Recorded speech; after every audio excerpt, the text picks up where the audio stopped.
Welcome to episode 10 of Basically a Therapist, but without the degree. I'm Lauren Larson, and I am so excited that you're here today because we are talking about a topic that is a new experience for me.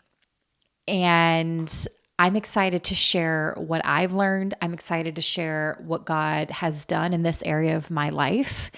And I'm excited to just kind of get into it a little bit about godly friendships. I don't know about you, but if you're anything like me, I have struggled with friendships in the past. It has been so difficult finding godly, healthy, mature friendships. It is something that I have struggled with my entire life until the last, I would say, year-ish, little over a year. And so I want to talk about what it looks like to have godly friends and what the Bible says about biblical friendships. Because it is possible for you to have healthy, mature friendships. And it doesn't have to be catty, and it doesn't have to be immature, and it doesn't have to be unhealthy, and it doesn't have to be toxic, and it doesn't have to be confusing. Does any of that sound familiar? I know I've lived and experienced every single one of those and more. And so I'm excited because I am coming to you from the other side of friendship hurt. I have had friends that have only been friends with me because it's convenient for them. And so when they need something or they need advice, they reach out, but they never ask you how you're doing or what's going on in your life. Or what about the type of friend who just kind of ghosts you and goes away and starts hanging out with other people, and then things get a little weird with those people, and then they come back to you, and they keep doing that. They keep flipping, flopping. Or what about the friends that are competitive and jealous and don't want to see you succeed? They don't like that you're friends with other people. They kind of lay claim to you and that you owe them a sense of loyalty or something like that. None of that is healthy, and none of that is what we need to accept. And so we're going to talk about that because I've had all of those. So let me preface it by saying last year on my birthday, I heard a word from God. And the word was, I am going to put you in front of people that are for you, and I'm going to remove people that are not for you. And within a matter of 4 days, he removed somebody from my life. And so I also got another word, like a prophetic word in October, saying that God was in the process of weeding people out of my life. People that may look like friends, but really don't have my best interests at heart. And so I am in a season of having an immense amount of friendships right now. It's the most amount of friendships I've had in my entire life, and it feels incredible. But I also don't have the same type of friendship with every single one of them. In this episode, I want to touch on choosing wise friends, because I feel like a lot of us will tend to pick friends out of loneliness, desperation, sadness, a need to be liked or accepted, that will just kind of accept any type of behavior and any type of friendship. And I'm here to tell you that you don't need to. Your good is nothing compared to God's good. I always think of that meme where the little girl is holding this small little teddy bear and she is having a hard time giving it up. And God's saying, hand it over to me. And behind his back, he has the biggest, best teddy bear. And I just think of that, where we have this hold on friendships because we don't know that there's something better. And I'm here to tell you that there is something better. So let's talk about choosing wise companions. So Proverbs 13:20 says, walk with the wise and become wise. For a companion of fools suffers harm. And then 1 Corinthians 15:33 says, do not be misled. Bad company corrupts good character. And so it is so important that we really are careful about the friends that we choose, the people that we put into our life, the people that are speaking into our life. I know we've all heard the phrase that you become like the people that are around you. And it's true. When you have just anybody speaking to you, talking to you, walking through life with you, you're going to see things the way that they see. You're going to talk the way that they talk. You're going to think the way that they think. And so you want to be very careful about who you are letting speak to you, speak into your life, walk with you. So here are some practical tips on, just discerning and choosing wise, godly friends. So number one is you want to find people that align with your values. So you want to identify and prioritize your core values and your beliefs. And then you want to seek friends who share those values and have a commitment to living out their faith. Because you don't want somebody that is saying that they love Jesus, but they're not living that way, and they're not talking that way, and they're not behaving that way. So you want somebody that's going to align. Number two, observe their character and their integrity. I think I've said this before in another episode about dating, but observe how they interact with people, how they interact with family, how they interact with their significant others, how they interact with their children, how they interact out in public with other people, with strangers, etc., at work. Pay attention to their character and their integrity in different situations. Look for qualities like honesty, humility. Consistency is a big one. Consistency is so huge. You want to surround yourself with people that do what they say they're going to do, that are dependable, reliable. Number three, evaluate lifestyle choices. Consider how potential friends live out their faith in their daily life. Are they crumbling at the slightest inconvenience? Or are they pressing into God?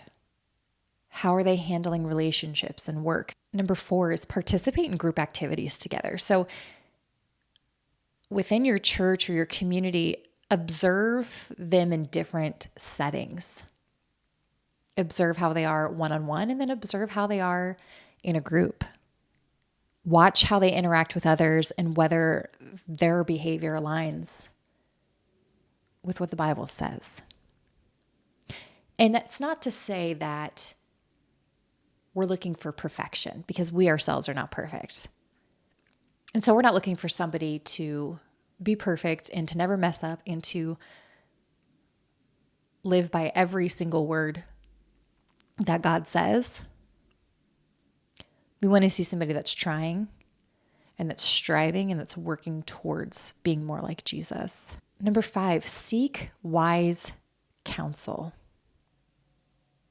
Consult trusted mentors and leaders and spiritual advisors for their insights. And maybe they can guide you and mentor you on potential friends, or just provide really good perspective and insight on the topic of friendships. And maybe they know the person or the people that you are hanging out with. And maybe they have some insight into them too that you don't.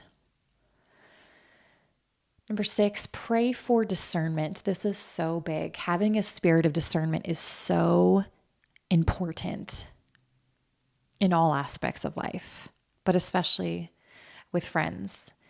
Ask God to give you godly friendships. Ask Him to place you in front of people that He has for you, that is for you, that is for God. Last week, I was writing in my journal and asking God to remove me from tables that I don't have a place at, or where people are talking behind my back, or where they don't have my best interest. Remove me from those tables and place me at tables that are godly, that are wise, that are encouraging. Another great way to find godly friendships is to go to church and attend small groups or Bible studies, whatever you call them. That is actually where I found this group of people that I'm with right now, and it has been life-changing. It's been amazing. I met them over a year ago through a small group, and now they are some of the closest people. And through them, I continue to meet people that are incredible friends too. Because when you're in a small group, this creates an atmosphere of connection and intimacy, because it allows you to just go deeper in your conversations. Because you're talking about what you're going through. You're talking about what you got from the message. You're talking about all sorts of things that maybe somebody else is going through as well, that maybe somebody else has dealt with or is dealing with. And it creates a connection and intimacy. Another one is to just listen to conversations. Pay attention to the topics that are being talked about, and also the tone of the conversation. This is so important. Are they gossiping? Are they uplifting? Are they putting them down? Are they insulting? Evaluate their response to conflict. So just watch how they handle disagreements and conflicts with you and with the people around them. Healthy friendships, healthy relationships in general involve open communication. They involve humility and a willingness to reconcile and a willingness to grow and to learn and to resolve. I was watching The Real Housewives of Salt Lake City, and it was incredible to me how these women handled conflict. I know it's TV, and I know some of it is created for TV. I get that. However, I was blown away by how they spoke to each other in conflict. It was disgusting. The names that they called each other, the way that they spoke to each other, the yelling, the disrespect, the airing out their dirty laundry, insulting them, their kids, their education, their everything. It was so disgusting. And it's not the type of friendship we should be having. Those are not godly friendships. yelling at each other, insulting each other. It was wild to me. I was absolutely blown away. I remember just sitting there and my mouth was just wide open. I was just shocked. How can you talk to somebody like that? Another one is to just choose friends who support and align with your pursuit of spiritual and personal growth. Not everybody's going to be on the same journey as you, and that's okay. But they can be encouraging of the journey that you're on. You know, in this season that I've been in, God has really matured me, and He's brought me closer to Him in a way that I haven't experienced before. And you can tell who your spiritually mature friends are by the way that they respond to your season, or by the way that they respond to how God is speaking to you. And not everybody's going to get it, and it doesn't make them bad. But it might just mean that you don't need to share that season with them at this time. Or you just don't share intimate things that God is sharing with you. But what's been great is that God will give you a person that does get it, that is spiritually mature, that is further down the road. I have a friend that I've been friends with for, how long have we been friends now? 13 years? Something like that. And she continues to be a constant in my life. Are we talking every day? No, we don't need to. But she is a constant. I know she is always there. She's one of my best friends. And she has a spiritual wisdom and maturity about her that I know that when I'm going through something, she's probably already gone through it because she's just further along down the journey. Has she ever put me down for being not as far as she is? No.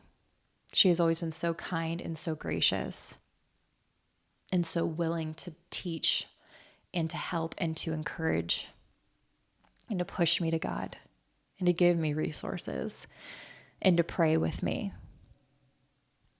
That is a godly friendship. Be open to meeting quite a few new people. You don't need to be this social butterfly. If you're an extrovert, more power to you. Go for it. Do your thing. I am not an extrovert. And so it is very draining for me being social unless I'm around the right people. Can you relate? Where you are around people that just give you life. Usually it's a small group of like 1 to 3 people. Anything more than that, I get a little drained. But if I hadn't had the mindset of being open to meeting new people in different settings, in larger groups, like a Bible study that had 10 to 15 people in it, or just meeting people at church, or volunteering. Those are really great ways to potentially have and create some godly friendships. And while you're going through all of this, be patient. Don't expect to find a BFF right away. Sometimes you do. Sometimes you click with somebody right off the bat and you guys are like this, inseparable forever and ever. And sometimes it takes time, and that's okay. It's okay to take one step at a time. Go out to coffee, get to know them, have them over, be in a small group with them, go on a double date. From somebody who has had a lot of friend hurt in my life, I lived a lot of the last 10 to 15 years very closed off to people. I was scared to make new friendships, and quite frankly, I kind of just was content with it just being my husband and I.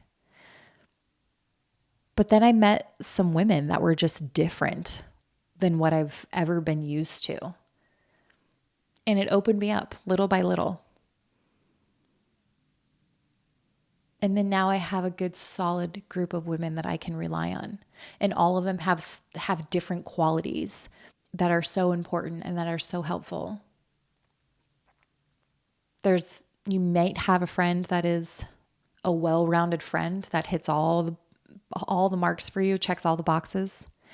And then you might have a friend that is really great at wisdom or really great in spiritual advice or really great in marital advice or really fun. And sometimes they're not all the same person, and that's okay too.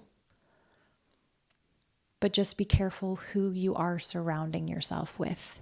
If you are somebody that has been hurt by friendships, I want you to know that God has better for you. You don't need to close yourself off because listen, the enemy wants us isolated. The enemy wants us alone and hurt and hardened and scared. But God created community. He created people. He wants us in community. That's where healing happens. That's where joy happens. We need more than just our significant other in our life to rely on. Our spouse cannot be everything to us. Yes, they are our best friend.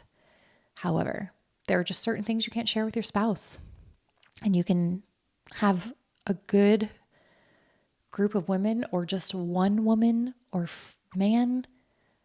You can have a group of people that you can rely on, that you can go to, or just one or two people. But open yourself up. It's worth it. I can't even imagine what my life would look like right now if I didn't have these friendships. But your girl is popular now. I'm kidding. But I have a lot more activity in my life and I have a lot more opportunity for connection. And I have really great conversations and I have really fun get-togethers. And it has been so worth it. So I'm here to tell you that if you are somebody who's been hurt, open yourself up. Let God put godly people in your life.